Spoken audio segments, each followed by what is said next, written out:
Hi, this is Dr. Rajeev Jain from Safe Site Center, Adarsh Nagar. So this was a case who was referred 1 week post phaco emulsification. The IOL which was put over the rent had subluxated, and there was some vitreous tag which was coming out from the anterior chamber. After proper cleaning draping, we removed this tag with the vitrector, as you can see at the wound, and the IOL you can see is subluxated, and you can only see one haptic just below the pupil, just below the pupil, and the IOL is hanging in the vitreous cavity. So after removing the tag, the important thing was to put the sutures on the wound to make it tight so that we can put our 23 gauge trocar and cannula. So this is what I tell all my anti-segment colleagues, that whenever you want to refer as a patient and during the surgery realize that they may need any vitreoretinal intervention, kindly put a suture on the wound. So trocar and 23 gauge trocar and cannula are put at 3.5 to 4 millimeter from the limbus, as we routinely do for all the vitrectomies. And once it is secured with a 23 gauge micro forceps in one of the ports, the IOL which was hanging in the vitreous cavity was lifted and brought to the anterior chamber. So I just want to make a comment here. The anterior chamber has already been inflated with viscoelastic, and this maneuver was done when the initial vitrectomy was done behind the IOL.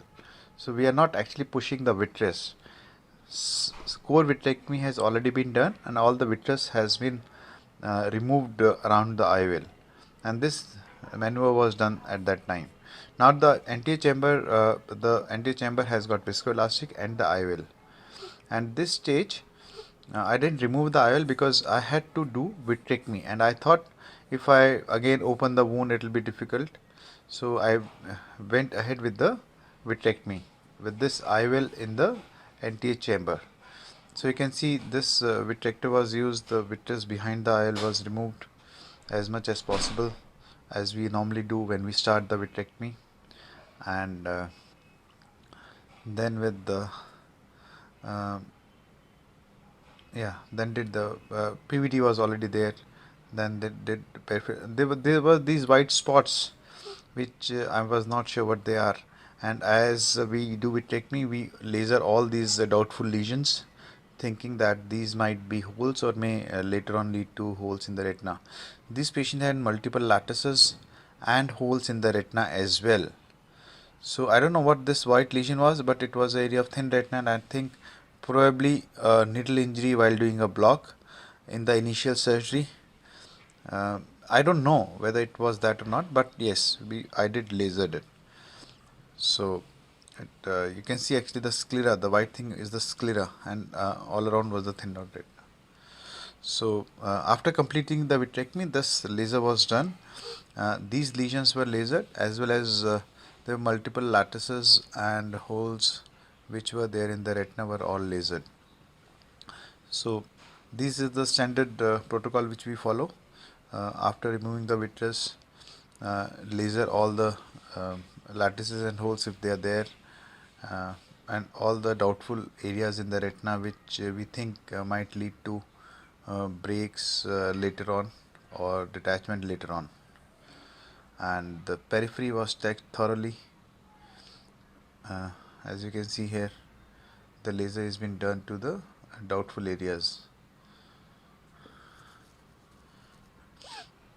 So the PCIL, the hydrophilic single piece PCIL, is still in the anterior chamber, but there is a lot of viscoelastic over it to protect endothelium. So a lot of laser was done in this case for these peripheral lesions, and as I said, we checked the periphery to make sure there is no dialysis or breaks which can lead to detachment later on. Once this is confirmed, the posterior part of vitrectomy is done. Then we removed the sutures from the cornea and extended the incision a bit, and here took out the IOL rotated the IOL with the dialer first, and then put some more visco, held it with one of the tooth forceps, and the IOL was taken out.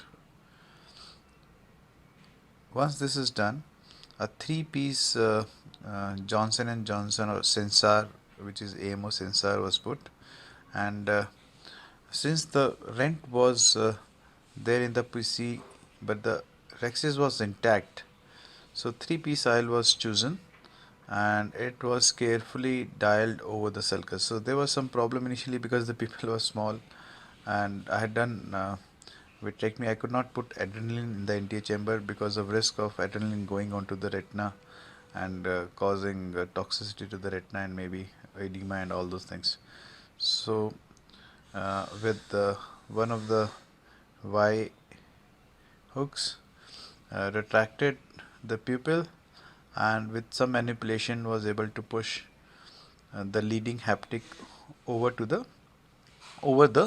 rhexis, anti-rhexis, and it was done. The rest part was easier with the dialer, and I was able to rotate the other haptic over the capsular rim. So once this is done, again the corneal suturing was done to make sure that the chamber remains watertight even after the surgery, and a thorough IA needs to be done after this because a lot of viscoelastic was used during the surgery, and the patient actually is managing very well. The vision post surgery, post 6 weeks after the surgery, was 6 on 6 parts with glasses. So this is how it looked when we finished the surgery. Thanks for watching the video. Keep logged into our Facebook page and YouTube page to keep on looking for more videos. Thank you.